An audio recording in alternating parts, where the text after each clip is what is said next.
living without hope, when I'm living without hope, when my heart is hurt and my mind confused, I hear you calling me. I hear you calling me. When I'm living on the ropes, when I'm living on the ropes, going down for the third time. I hear you calling me. I hear you calling me. You say, why be afraid to fall, surge and wait? There's just impermanent states of mind, and at once I'm free of false identity, because the master calls from afar. I hear you calling me, calling me. I hear you calling me, calling me. There is a true unbinding of joy to be received. When stainless vision rises and we stand undeceived, embracing circumstances, our hearts will be relieved. This is the end of suffering. Feel like my eyes haven't seen much. Feel like my words don't mean much. From the dirt on the ground that my knees touch, to the sky up above when I reach up, I hear a voice from the distance, and it's calling me to witness. If it's a part of you, it's a part of me. I hear you calling me. Calling me, calling me, calling me, calling me. If you wanna be saved, if you wanna be saved from your self-destructive ways, listen to the master. Calling, open to the master. Calling, calling, calling to the master. Calling, calling, calling to the master. Calling, calling. So Joe and I were talking in the car on the way over this morning, because something came to me. I was reading Palmer's book, The Dharma That Every Buddhist Must Follow. It was translated by Bodhi Wintu. And we were scared of this book. This book is just so, dogmatically absolute that I said, like, okay, well, we're not going to share this with the Sangha. We're not going to let anybody, because it'll run everybody away. But now when I pick up the book and I read it,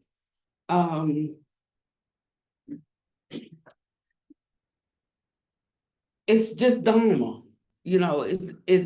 It doesn't scare me, because I have an understanding of the principles, even not saying that I'm 100% aligned with the principles. I might say that I'm 30% aligned with the principles. That means walk it out in my thought, speech, and action. But I'm not afraid of it as if this is impossible to attain. Sometimes we have the notion that the Dharma is actually impossible. Only the Buddha could be a Buddha. But if only he could be a Buddha, what's the point? And so there has to be a confidence that what was attainable for him is attainable for me, or I would be forever insufficient. And if we harbor this notion that we cannot attain, and that there are only certain ones that can become Buddhas, but certainly not us. Now, I might say certainly not in this lifetime, but I never say never, then we have something, it's like having a gas stove and the burners are off, but there's a pilot there that stays lit all the time.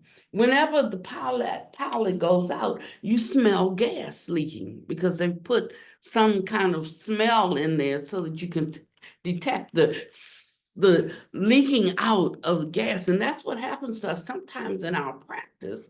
The pilot goes out, and if we're not sensitive enough to smell the gas leak, we don't know that the pilot's gone out. And we continue on with our Dharma like we do, and our Dharma like we say, but we have lost something. We've lost that initial spark that allows the Dharma to flourish in real time and to be genuine and true, to be the real, And so he says, we live in this illusory world because we have not detected that the pilot has gone out. So we think we're the same. We think we're acting the same. We think we're doing the same. We even think we're doing better than we were before.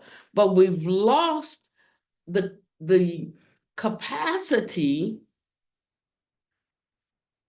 to move towards reality because we don't recognize that the pilot has gone out. And so today I felt impressed to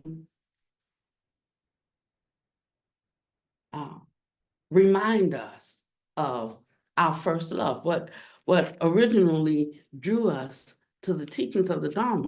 Now, what draws a child might be one thing, and what draws a teenager might be something else. What draws a young adult might be something else. And what draws a mature adult might be something else, something different. But if we think that they're all drawn by the same thing, then we will miss what's really there for us. So we have to constantly be evaluating what draws me now. What is drawing me? What am I drawn to? I remember when I first encountered the Dharma, and before I even got into it, I felt almost like smelling an aroma. When that monk came down the street and went in his bed, it looked like he was walking in slow motion. I was in the Tibetan center, and I had just left class, and this Theravada monk was walking down the street, and it just looked like he was moving like this, like in slow motion. I mean, time shifted for me. And I was so happy sitting in this class being instructed by a 20-year-old. And I'm thinking, that what does a 20-year-old know? I said, all he's doing is Paul parroting whatever his teacher told him. He's still wet behind the ears. He doesn't have any idea. But yet I was getting happier and happier in there. And I'm like, I'm twice his age, more than twice his age. I need to hurry up and get this because I cannot be instructed by a 20-year-old. That's just it, And so I'm thinking like this with this mind, this kind of mind, right? I'm just listen to me. They always say, like, if the shoe fits.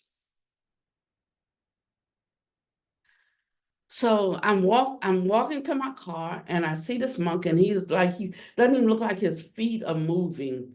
It's like he's on a cloud, and he's reaching in slow-mo into his Buddha bag, and he's pulling out something, which was a book, which was the Majjhima Nikaya.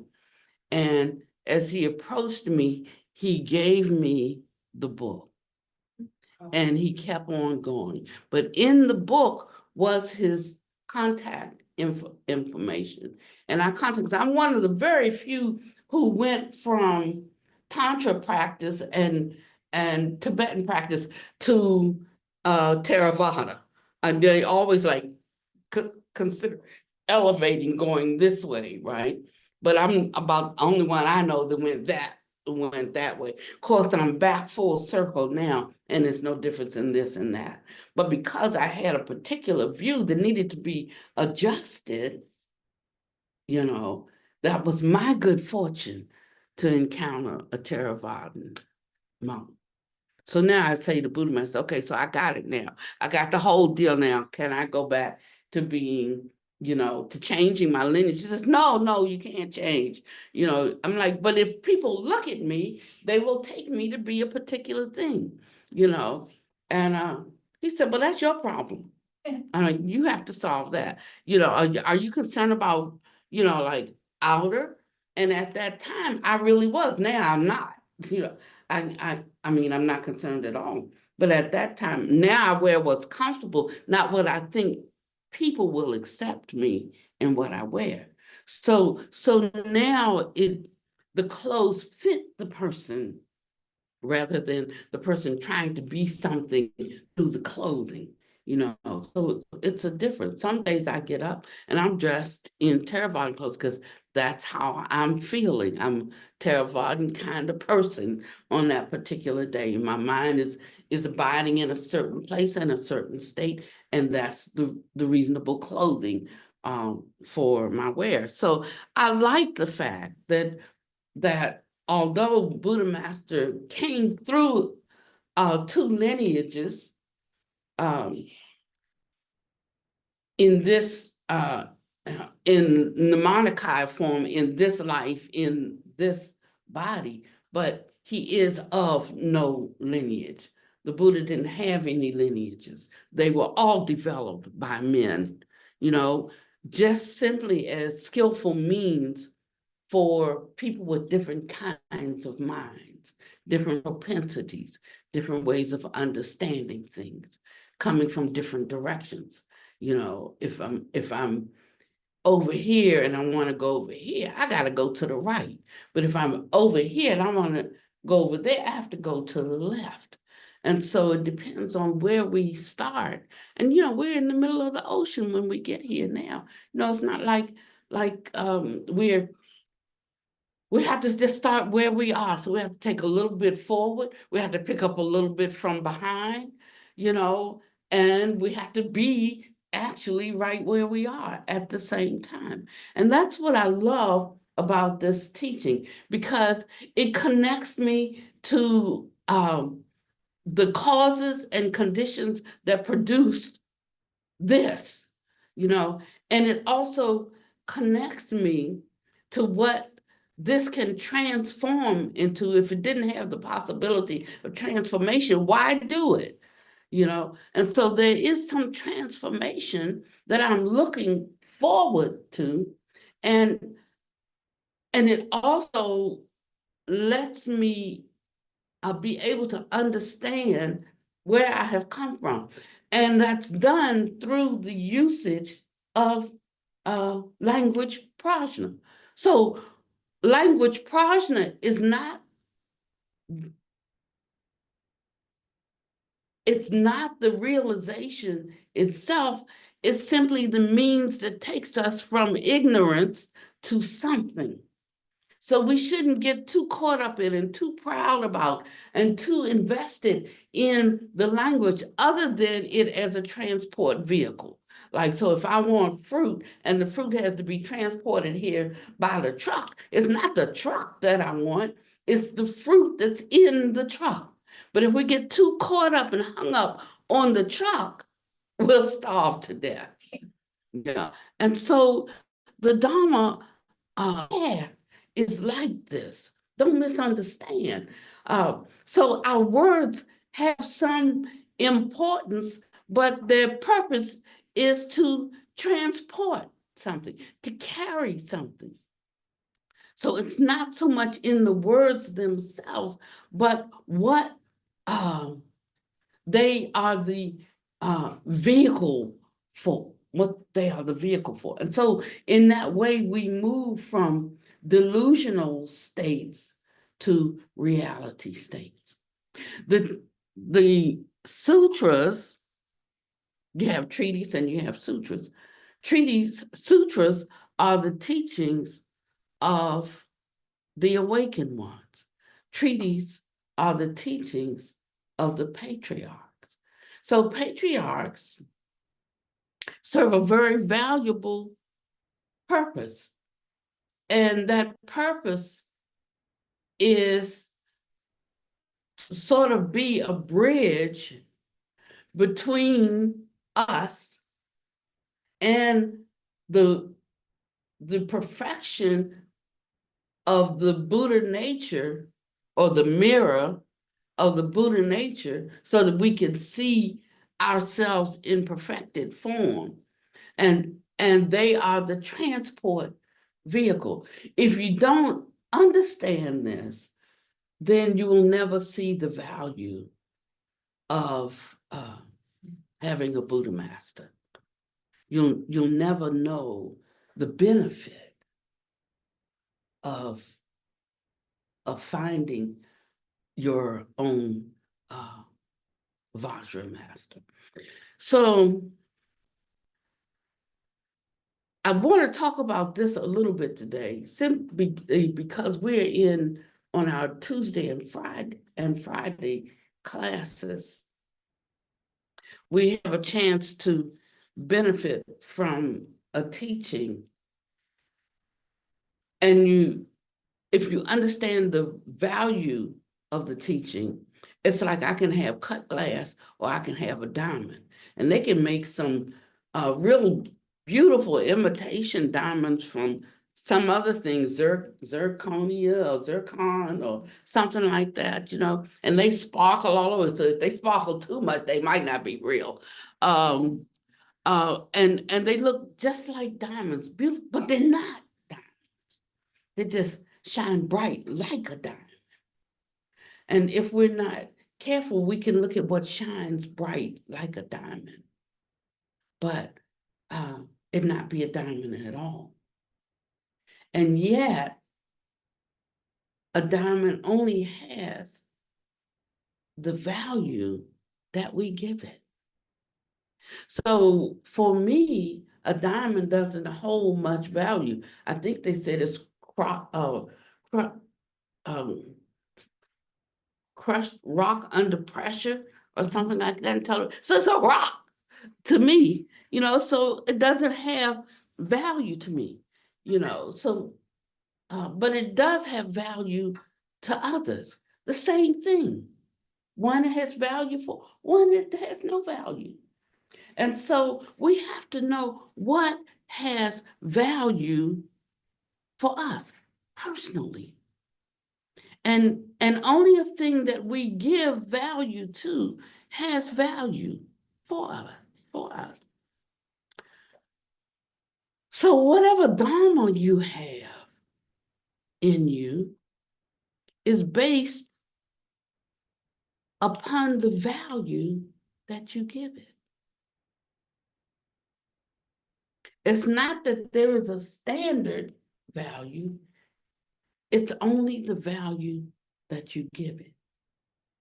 And that's why each person has to know their own conscience. And each person receives according to their own conscience. And part of our delusion is that if I shut my eyes, it won't be there. And so, yes. Can you explain what I know? I can paw parrot what conscious means, but I think it's really important to understand it in this context. Can you explain that for us, please? Yes. So we might talk about consciousness, and that's a mind that knows something. But your conscience is how you act out of what you know. How you respond to what is truly arising in you.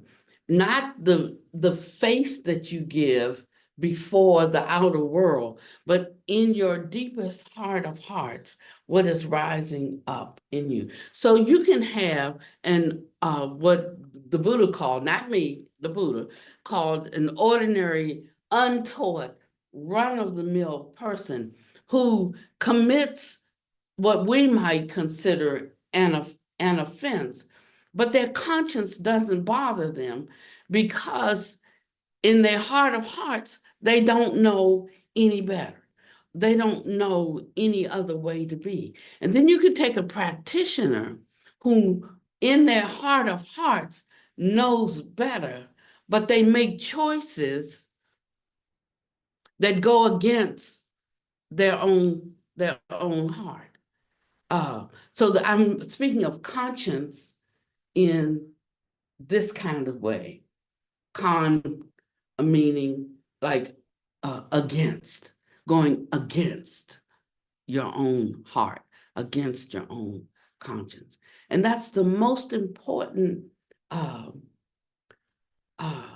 area that we can focus on to be able to really penetrate and understand the Dharma. Otherwise, we just rely on intellectual knowledge, and we can never enter into the heart of the Dharma through the intellect. That's a faculty that's for this world. It's for the mundane. It's for the mundane world. But the Dharma, the Buddha Dharma, is something entirely different, because the Buddha Dharma encompasses all of the wisdom of the universe, the universes. It covers everything, and which includes the law of cause and effect that operates in this world, and freedom from or no law of cause and effect that operates in other worlds.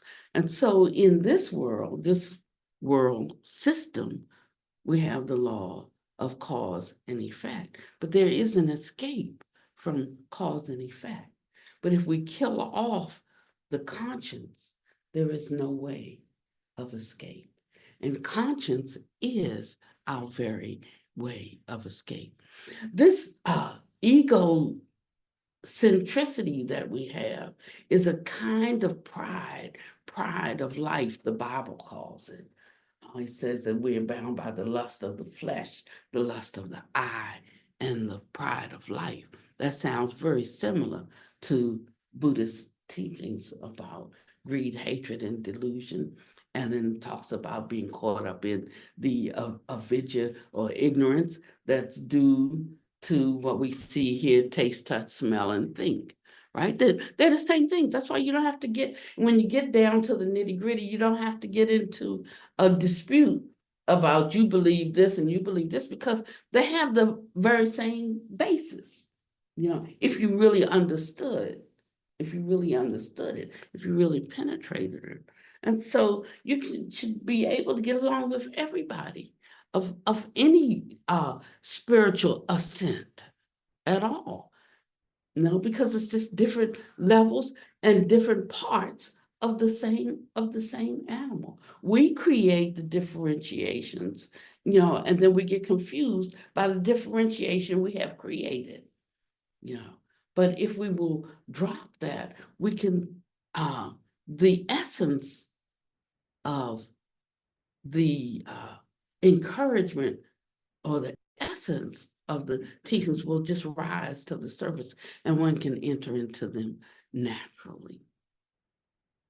And so we're introducing a more natural way to enter into an understanding and growth in the Dharma by agreeing to, endeavoring to know our own conscience, and being very sensitive to it, that whenever it pricks us, and we know when our own conscience pricks us, because it can irritate, it can be an irritation to us. We're not pleased because we want to act in a different way. We want to respond maybe in a more in your face way, in a more definitive way, but we know it. And it's a great challenge to us. And it's a great initiation into selflessness, to be constantly aware of the pricking. Without that pricking, there is no entering into the dark night. And dark night sounds dark, but when you think about it, the darkest hour is just before dawn. And so overcoming requires that we go all the way to the end before the light comes. We want light, but we don't want to go through everything that we might think we have to go through to attain it. We just want somebody to give it to us. So our idea of refuge is somebody giving it to us. I thought we like words like, we love words like mercy, but if we really understood mercy, and it's impossible to understand it apart from our own efforts. Not saying we should be so high-minded about our efforts, but without there being any effort on our part, then there can be no appreciation for it. And so these are a series of practices. First, an instruction, a teaching about a principle, and then how that principle shows up so that you can see the correlation. And then a decision we have to make, and it's a decision for a reason. And the reason is because our natural inclination would be to act or handle things in a different way that made the ego feel more satisfied, But what we're being asked to do is to surmount adversity, that is overcome, by our own efforts, and then we know we have the same capacities as a Buddha. And that's the only way we know our own capacity. Otherwise, then our refuge becomes a lame kind of refuge. It becomes an excuse, and we never reach our goal. So in these ways, we have to constantly, I understood refuge as a child at one time. But now I understand refuge very differently, maybe almost in the opposite way I understood refuge. I didn't throw out my previous understanding of refuge, but I added to the understanding of refuge that was suitable for my current stage of growth and development. So we have to continue to grow and develop and not carry around a childlike Dharma. We should grow up and be mature in all things that will be lacking in nothing.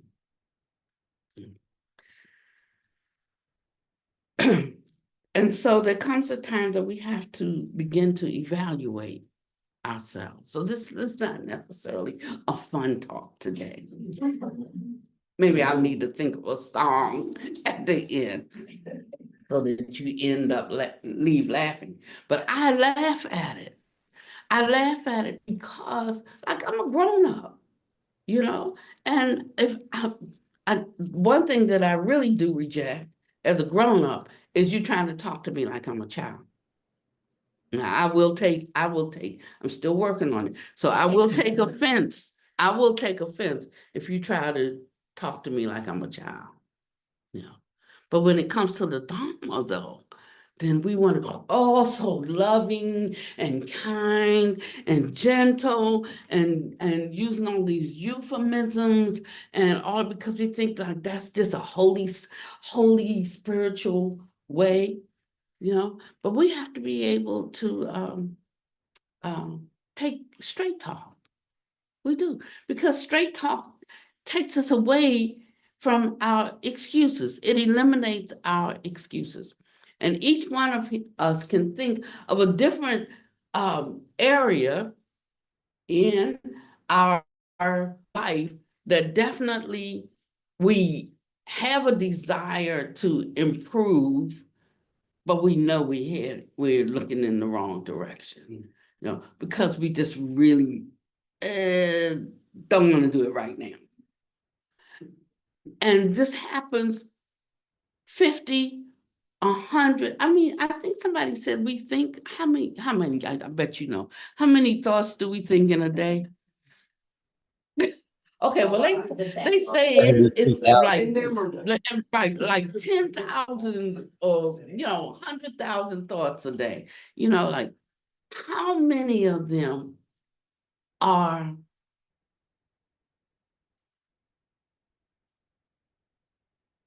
thoughts about what I need to improve to really be going in the direction that I say I want to go in?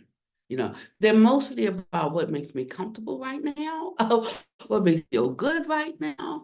Even if it's doing something for you, I do something for you and that makes me feel good right now. So most of it is just about what makes me feel good right now. That's just it. And so in those ways, 10,000 times a day, we're reinforcing our egocentricity. We're reinforcing ourselves. I mean, we don't have to put a lot of effort to it. I wake up in the morning, the first thing I think about, oh, my bed feels so good. I don't even feel like getting up. Oh, it feels wonderful. I have to like make myself get up because it feels like being on like this big dreamy boat. I have this really thick foam on it. So even I have to be careful how I lean. I lean too close to the edge, I'll fall off. Because it's really foam. And I always liked a very firm mattress because my back, this, that, and the other. And somebody said, you know what? You're hurting your back worse. You need a soft mattress. And I got a soft one. And apparently it wasn't soft enough because now I have this one. And I'm like, how could I have thought I needed a firm mattress? Now, if you have one, I ain't talking about you. I'm just talking about me. And I got this, and it's so soft, it's like dreamy. It's like don't know I'm laying. I have no pressure points, so it becomes difficult in the morning when I wake up to even think about getting up. Like, why? I'm retired. Why? There'll be gravity out there. Yeah, it's like it's the next best thing to floating on air, and I got it from Walmart. And so, but I'm saying that actually the Dharma can be like this if we recognize that we are continually reinforcing this notion of a self that needs to be protected, needs to be loved, needs to be cherished, needs to be seen, needs to be known, needs this, and it needs that, and it needs the other. And yet, once we get up off of that cloud-like mattress, we have all these edicts and all these principles and all these rules and all of these rights. This is right and that's right that we talk about. They're two very different things. So one is based in a kind of intellectualizing. The other is just based in the reality of how it is. That cheap foam on my bed is better than a $2,000 mattress. I know, because I've had one, trying to get well. And so that's the difference in walking out this life. There is the reality state and there is the illusory state. That's a better use of the word, right? Illusory state. And in this reality state, we can see everything as it is without taking it personally.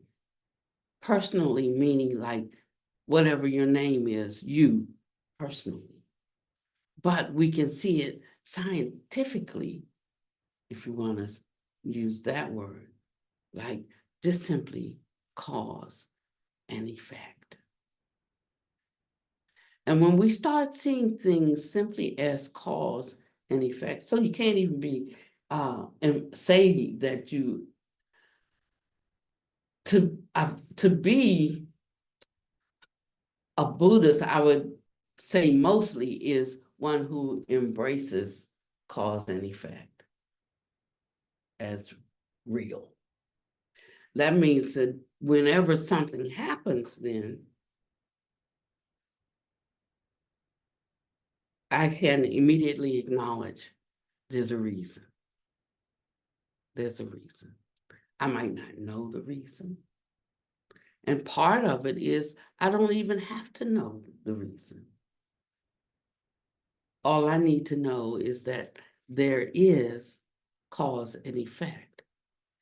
And if I'm following certain principles of life, then they will also follow the law of cause and effect. And they will create for my future the kinds of effects that goodness brings.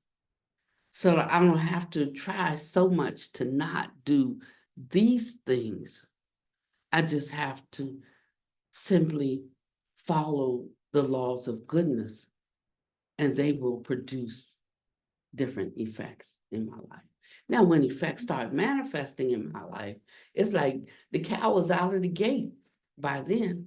You know, it's already happened. This is the effect. So we're constantly living effects. But while we're constantly living effects, the way we respond to them is constantly creating new causes. And so if I'm not careful, this effect is nothing compared to a later effect based on the cause I'm creating right now. And this is what we have to think about when we want to vindicate ourselves, when we think we're right and I'm going to get you straight, when we're thinking the worst and the most hateful things about people who are doing really bad things. You know, we have to be careful because it ain't personal. Just because Pannavati thinks it, you know, and she's a good person, she is, still doesn't make it right. So we have these practices that we undertake to help convert the mind so that it will be a participant in creating the effects that we want to see in the future. And that's what this practice is. Now, in a phenomenal sense, there's me and there's you. We're really here. You know, when we talk about things not being real and this being illusory, I don't mean that you're not sitting there and I'm not sitting here. You know, I don't mean it in that way, But what I do mean is that whatever we're looking at, whatever we're fixated on, there is nothing in our mind stream that we could consider fixed and permanent, always was and always will be. Everything is in a constant state of flux. You know, every breath I take is one less breath I have to live. You too. You know, so this constant, even though you don't look like you changed from 5 minutes ago, but you have. And I have. So there's constant change in this world. I mean it in that sense, right? And so in the last 5 minutes, there could have been the burning up of a karma that was presenting a certain effect. And that's over now. But because it just happened 5 minutes ago, you're not through with it. So in your mind, it's still going on. Whatever was happening 5 minutes ago, it's happening right now, you know. But in reality, that's not necessarily true, because that could have been the expiration of something, not the instigation, the beginning of something, but the expiration of something. You see?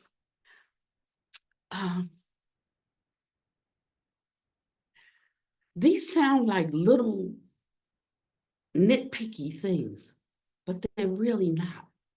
It is penetrating to the, it's considering these things deeply like this is what really allows the other shore to be none other than this shore.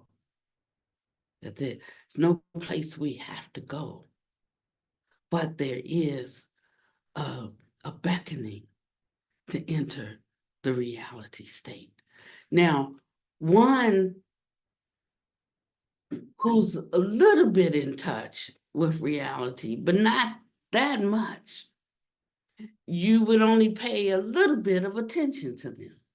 I am such a Dharma teacher as that.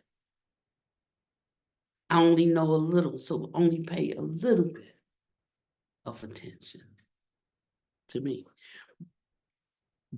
But when one has the good fortune to encounter a Vajra master, pay a lot of attention, because it is your own good fortune. So now back to what me and Joe were talking about in the car this morning. It's like we all have parents, and maybe most of us have been parents. But because your mother, you know, doesn't mean that my child can relate to you in the highest and the best, although you're truly a mother, but you're not his mother, you know, or her mother. But because I am, there is an affinity there due to causality that makes it possible for them to know me in a deeper way. So you could say, don't touch that. And I can say, don't touch that.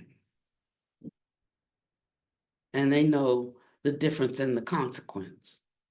They know what that means when I say it. They know what that means when I say it the way I say it. I could say it in a really nice way. Sometimes don't even have to say it and just give them a look. And they got the message. But it's because of our karmic affinity. It's the same way with the master. So I say to you, if you are in, it's great to be in sanghas, it's great for us to be together, to learn together, and to grow together. But what you need even more than that is to encounter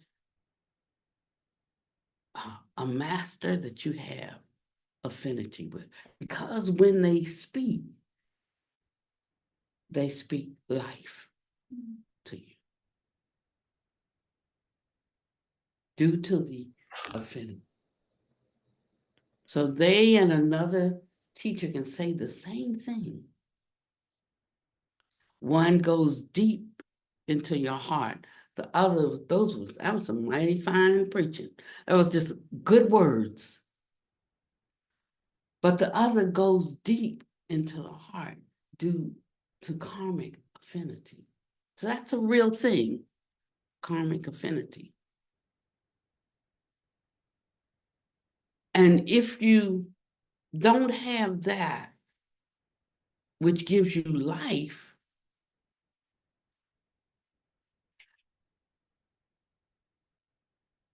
then the only thing available to you in the future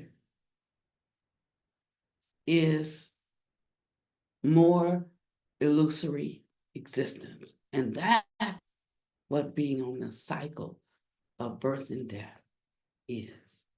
What takes us out of the cycle of birth and death is a correspondence with the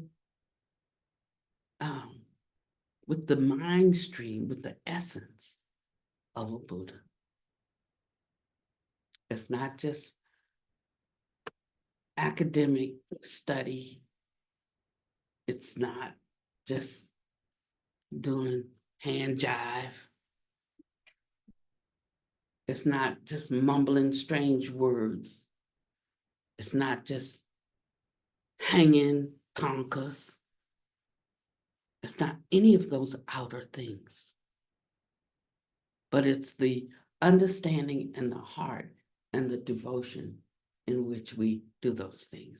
It's like having a spouse and you can't feel the love. You're not connected to the love. They're just a spouse. You know. But when there is the true bond and the true connection, then it has a kind of life. And it's that life that guides you. So you can know a lot of Dharma, or you can know a little Dharma. You can be Theravada, Zen, Mahayana, Vajrayana. You can be even of other, even not like that's a negative, but you could be of other religion isms. You know, you can be of other isms that have a part of the truth. Maybe what I needed when I was a child, because I thought like a child, I spoke like a child. But when we grow up, we need something else. We need to add to where we are in our capacity to understand. So the only purpose for a Buddha appearing in the world is for us to catch the mirror image, that to see our true nature. That's what they teach, full stop.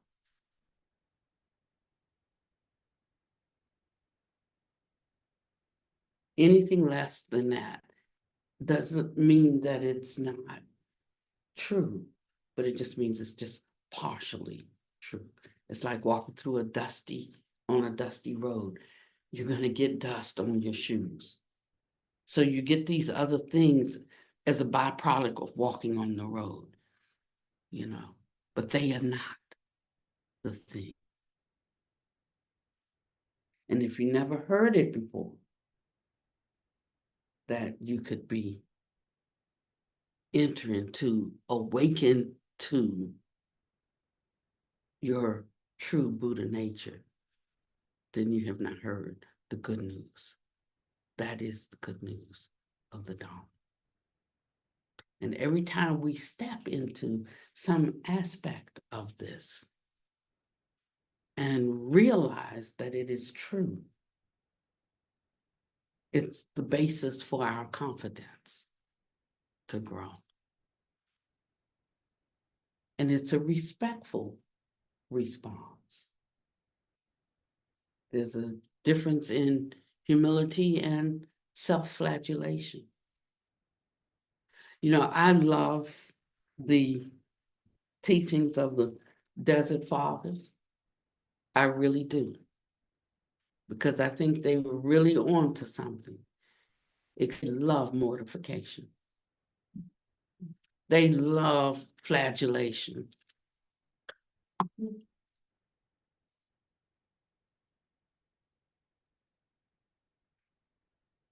But I love the Buddha because he said, you know, it's almost like, well, how can I enter into it if I kill myself, if I'm dead? You know, So it brought a kind of balance. Yeah, and actually, the Buddha only allowed certain disciples that had to have specific permission to do ascetic practices. Not everybody was allowed to even do them because it would take them off, you know. Not, I'm not saying that the desert fathers went off into like a false humility. I mean, it just took them through a land they didn't have to travel through. Buddha said, I can do more in doing my practice if I've had a meal than I can if I'm starving myself, you know, and that's what I'm saying. So we have to be careful about finding the right balance in our practice. But if we're too high, the Dharma can bring us down. If we're too low, the Dharma can lift us up if we respect it, if we give worth to it, if we give value to it. So in a sense, one of my masters told me, she said, this is before I knew any of this, and I just ran into her. Master Ching Hai said, you know, you need a dead master is like a dead husband. You need a living one. And I'd never heard of such, never heard of a living master. And so I decided to investigate what she was teaching. And what I found was that walking to her, with her, the words she spoke were alive in me. But after a few years, you know, I started thinking,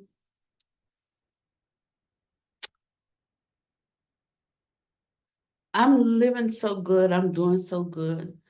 I'm so like, you know, but this ain't me. You know, in my mind, maybe I didn't do it, but I thought it. Nothing, it's not me.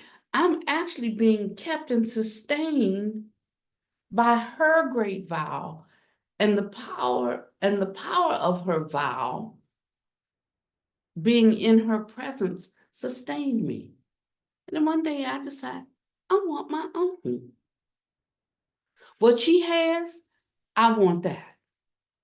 So I went to see her and I said, no, I wasn't Buddhist then. And I said, you know, I want what you have. She says, well, you can just stay with me and you'll abide in it. And then when you die, you'll go to the fifth heaven or something and you can finish studying up there. I'm like, no, I want it now. That's not what you did. I want my own. And I left to find my own. And that was 30 or 40 years ago. So maybe I took the long way home. But whatever I have, that's what I have. It's mine. I own it. I possess. So I know when I've been bad or good. And you do too. And so he's encouraging us today to take our Dharma practice seriously. It's not just when we come in to hear Dharma talk. This is not a self-development course. It is a course that allows us to abandon the self to enter into into a unified field of perfection, and that it is possible because it is the essence of our original nature.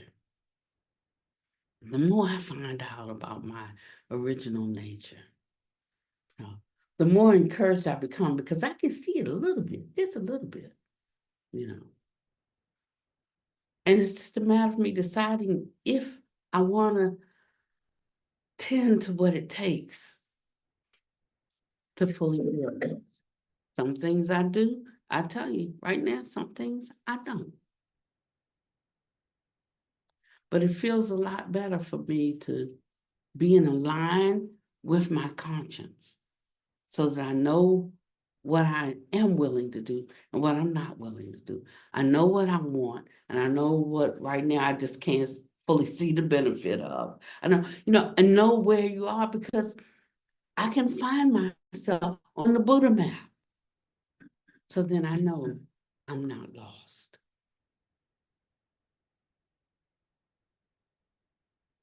And so this is a way of not striving so hard to be perfect, but it's striving so hard to be perfectly honest with oneself.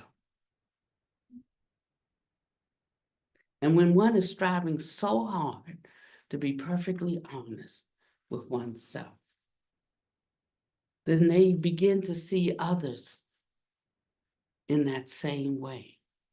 And that's how their wisdom opens up.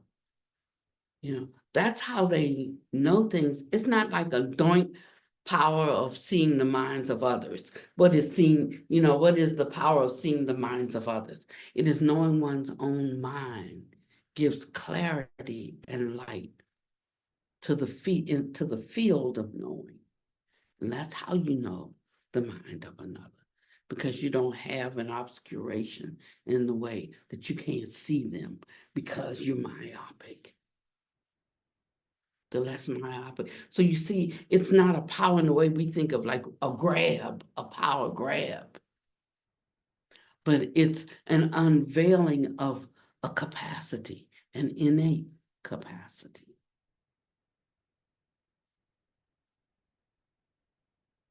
And the only purpose of this Dharma is for that, the revelation of that.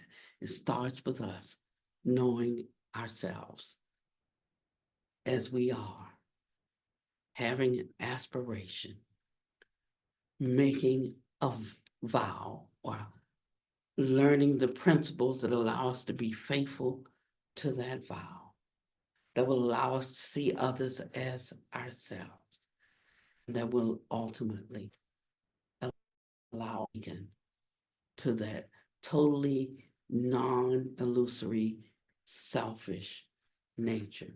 And that's what the Buddha nature is. This is not rocket science.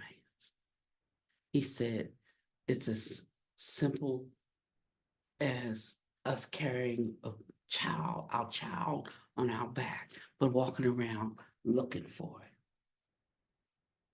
So we can know if we're striving, efforting, make sure that we're fighting the right fight, that we're putting forth the effort in the right places. And we'll find that this life is enjoyable. Every day is a new day. It doesn't matter whether what comes that expands our understanding feels good or feels bad. Doesn't even matter whether it is good or it is bad. We don't get confused in our mind, like, why is this happening to me? Or why is this happening to our country? Why is this happening in the world? It becomes as plain and clear as the nose on your face. You understand why. Because we live in a world of cause and effect, that we have produced the causes that produce these effects. And if in the future we want to see something different, we have to begin to lay the seeds of or plant different causes, in other words, that will reap different effects. And unfortunately, once we see the error of our ways, we want instant change, but they were a long time in coming. And it might take more time for them to be rectified. So if we know it's not going to change and shift like that, we have to prepare ourselves for the patient struggle, for the time. We have to fortify ourselves. We have to strengthen ourselves. We have to be able to overlook a slight and tolerate a fault. We have to, and now what are we willing to give? We want to fight it away and may the strong man win. But there's no winning in that. Buddha said, when all war does is creates the conditions for the one who lost to figure out how to go and get it back from you. That's what war is. So it's just a constant back and forth. He even gave up on his own countrymen. That's when they stopped following him. He kept saying, war is not the answer. Don't go to war. He went down there several times, more than several, to break up his countrymen. They were fighting over one body of water. He said, you don't have to fight over the water's here. You both can use it. You use it from your side, you use it from your side. No, each one of them said, I want it all. And finally, he didn't go down. And his countrymen lost the battle. And that's how his clan ended. If we really knew the stories instead of the fairy tales are great when we're 4. But when we're 40 or we're 70, then we need the real story, because we can see how it's no different than our own life. And our life doesn't then seem out of control, unbearable, can't quite figure out what it is and what's happening and why it's happening. Everything just becomes clear. And when it's clear, we can handle it. And that other shore, that kind of peace, that kind of contentment, that kind of non-aggrandizement brings us a certain kind of peace. It gives us a certain kind of assurance. And when we look at the outer world as a reflection of the heart, then wherever my heart is, that's what I see. Instead of you took a Buddha and threw him in a hell of knives, all the knives would become like drops of water. So look at how you make it through this week and how out of circumstances, I'm talking about the structure of appearances shift for you this week. Instead of thinking that something's hard or something's bad or something's wrong or I'm afraid of or I worry about, or, instead of looking at whatever, it's like raising up a standard against circumstances, instead of being fearful of what might happen. Then no matter what happens or what is happening, you can just simply observe it, understanding causality is the principal controller of this realm. But this is not the only realm. There are beings in all kinds of different realms. And part of our ascent is passing through barriers and entering into higher and higher realms. So I want to close with comment that Buddha Master said.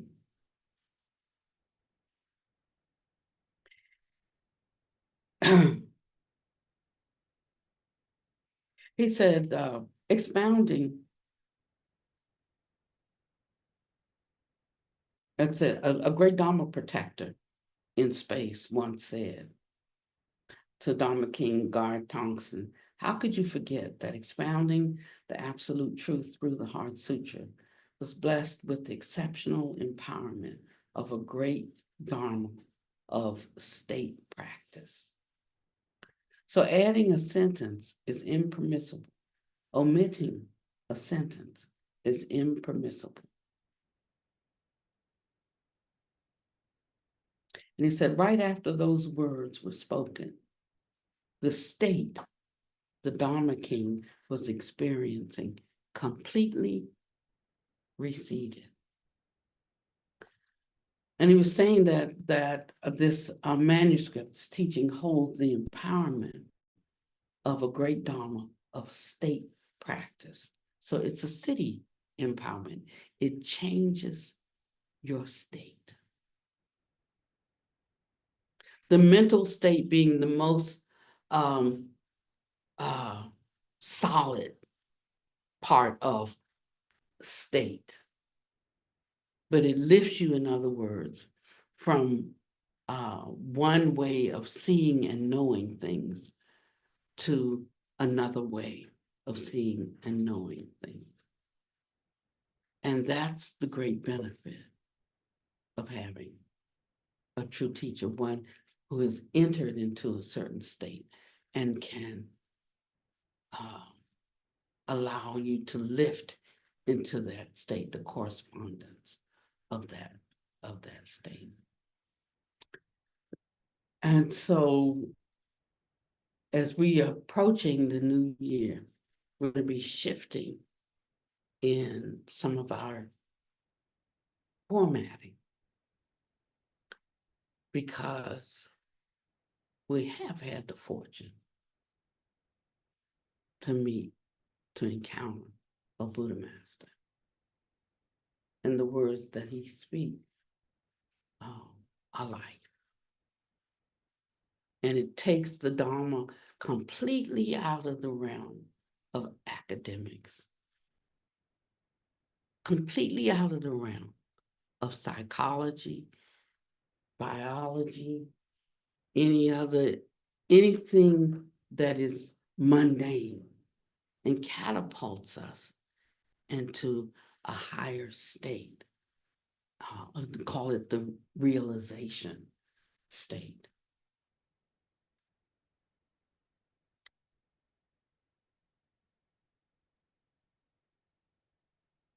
All Dharma talks are going away.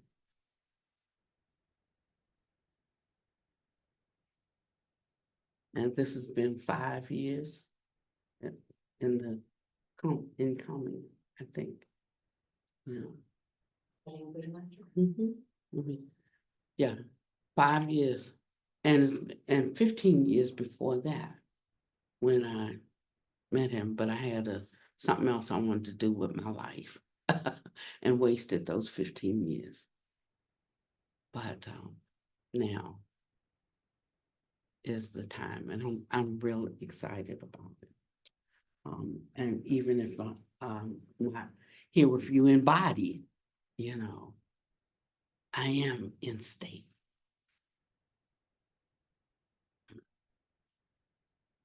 Yeah, I am in state. I think that's all I wanted to share with you today. And this was really about truly respecting the Dharma expounded by a Buddha master. Yeah.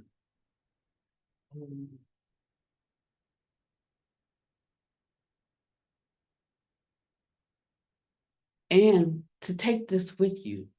Don't leave it here like, go ahead, my hour and 10 minutes.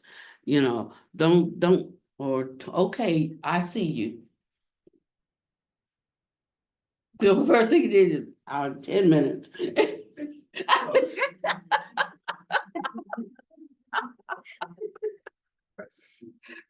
he does it like really incognito, right? Like,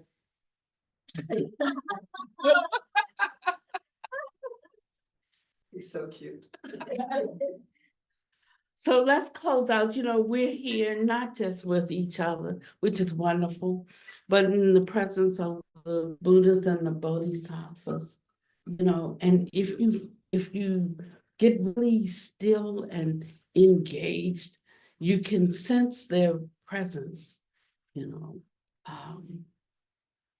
so I think we'll just close out with as it is in heaven.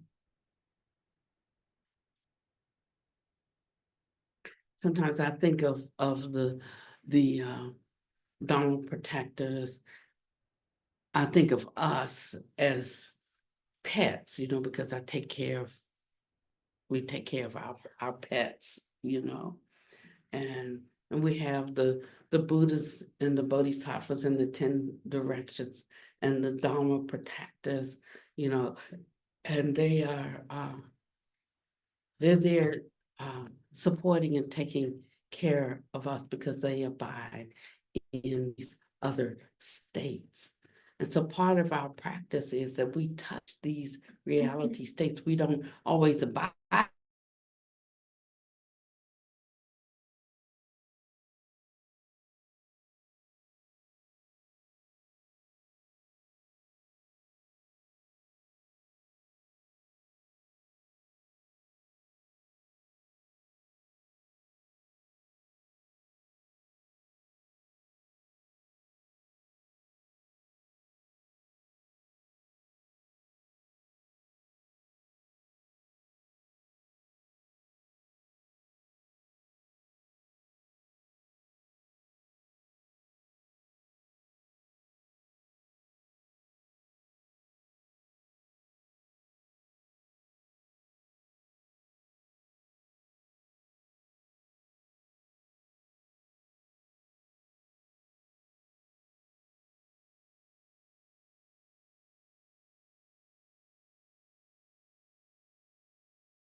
The atmosphere is changing now. Pure land beings have appeared. The evidence is all around. Buddha's Bodhisattvas here. Overflow in this place. Fill our hearts with your love. Wisdom surrounds us. You're the reason we came to encounter your grace. Your power surrounds us. We're the reason you came. Grant your blessings, your name. Bestow your mercy. The power of your great vow can empower us now. Bestow your mercy. Great holy beast, fall fresh on us. We need your presence. Your kingdom come, your will be done, here as in heaven. Your light surrounds us. Your light surrounds us. Your light surrounds us. Your light surrounds us.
light surrounds us.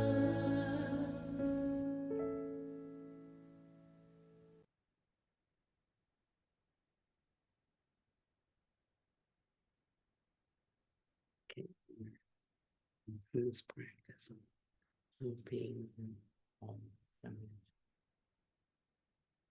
Thanks for coming back.